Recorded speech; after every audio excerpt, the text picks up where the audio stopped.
I already made quite a few videos with this beat, but there's just a lot to say about it.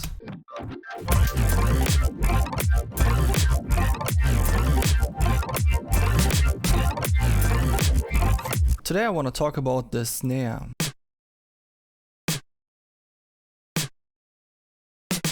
Specifically, I want to talk about the effect chain. The snare itself isn't too special, it's just a sample that I tweaked a little bit. It goes into an FX layer with the grater in order to smash it really hard, and V-clip in foldback mode in order to get some crispy high end out of it. But the special part is that I used my vibrato plugin Snare here, because if I disable it, the snare sounds like this.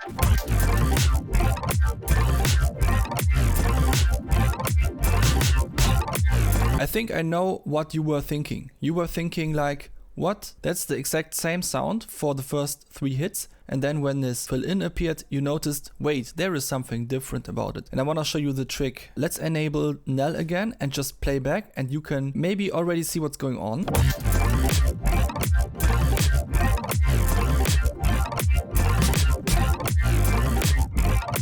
As you can see, the visualization is always in the center whenever the snare appears, and it kind of stops moving there for a while before going on. And that's why the main snare always stays exactly at the position where it needs to be, while the other snares are repositioned in time. So normally when I make a video about Snare, it's about the vibrato feature, but this time I want to talk about the time aspect. We are currently using the LFO here, and it's set to 1 bar. So every bar it repeats its waveform. It is a wavetable LFO, and it has 3 different wavetables. And here I'm using the sync wavetable because the sync wavetable moves between a sync waveform and the phase rotated sync waveform. As you can see, the phase rotated sync waveform looks a little bit like a sine wave. The only difference is that it has a little bit of a plateau here where it really dives into, and that gives it the impression that the movement is stopped for a while, exactly on the point where the snare sits. It doesn't originally sit exactly in the center of the bar. That's the reason why I added a phase shift parameter here, so that you can always put it to the exact point where you want to have it, in case you want to make timing modifications like this. Now I will duplicate this instance of Snare in order to be able to play around with the depth a little bit, because I want to show you all the different variations of timing that you can get by simply modulating the depth.